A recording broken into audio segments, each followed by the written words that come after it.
My name is Shannon Martin. I'm the Executive Director for the Kenai River Sport Fishing Association. I was born here in Soldotna, and then in about 92, my family and I moved to Anchorage, where I grew up for the most part, met my husband, and I moved back down to the Kenai Peninsula about 8 years ago with my 3 children. I've been sport fishing my whole entire life.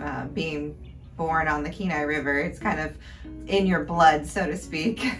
It's a favorite hobby of mine as well. It's something that I enjoy teaching my kids.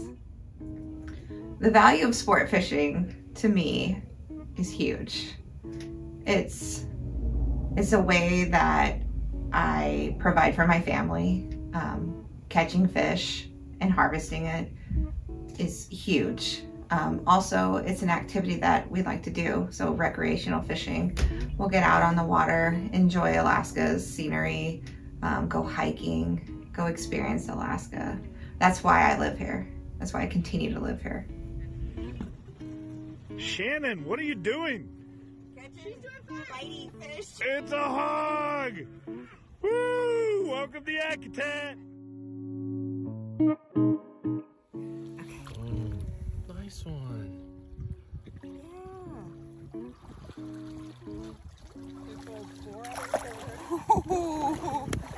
I think one of my favorite stories with sport fishing is when I take my kids ice fishing. There's a lot of lakes that are stocked through Fish and Game here on the Kenai Peninsula.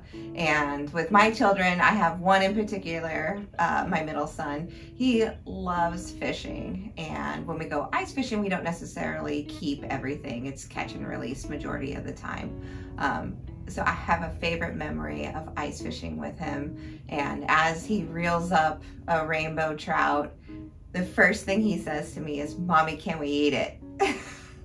What drew me to the Kenai River Sport Fishing Association was their mission. I've been sport fishing my whole entire life, and I didn't know there was a nonprofit, an organization that supports the fisheries that I participate in, not only through fisheries management, but also through taking care of the habitat and educating the public.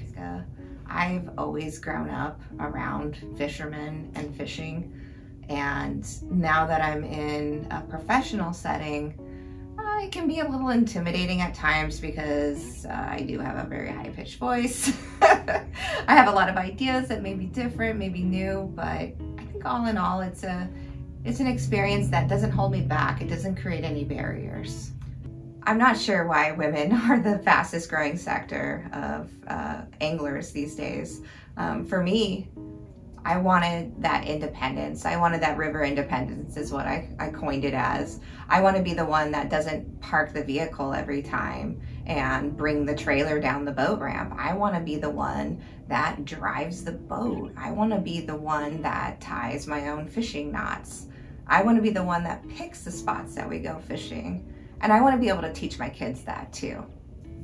I see KRSA continuing to be a leader in sport fishing advocacy.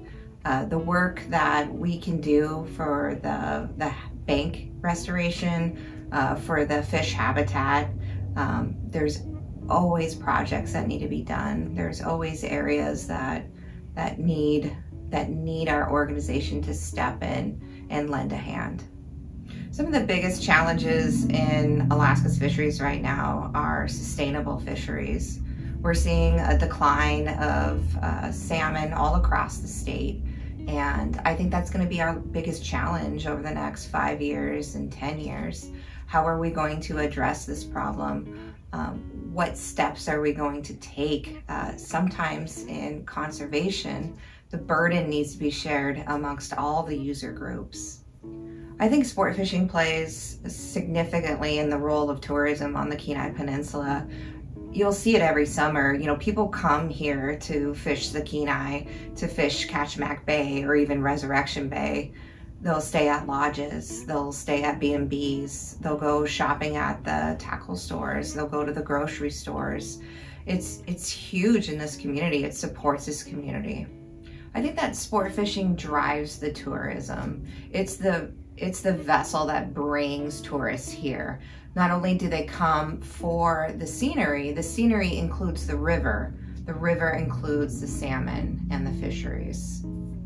They go hand in hand. Hiking through a landscape that's void of rivers and oceans, I think wouldn't attract as many tourists. The fisheries have changed, even in the past 10 years since I've been down here. As the king salmon declines, as the numbers decrease, we're seeing increased pressure on other stocks, so sockeye fishing, trout fishing, and it has a huge impact on the economy down here and on the river. Getting involved is as easy as signing up for a membership with KRSA. It's free and lifelong. We have a very robust communications team now. We'll notify you of any changes on the river, any regulations, any habitat concerns, and just general fisheries topics. It's easy to learn about the river and to be an advocate for the river. When I think about KRSA's mission to ensure the sustainability of Alaska's fisheries, that really resonates with me. That's why I work here. I want to be a part of that. I want to be able to contribute to our fisheries coming back year over year so that not only my kids can fish, but future generations. I want to make sure that our impact on our fishery resources is not too great.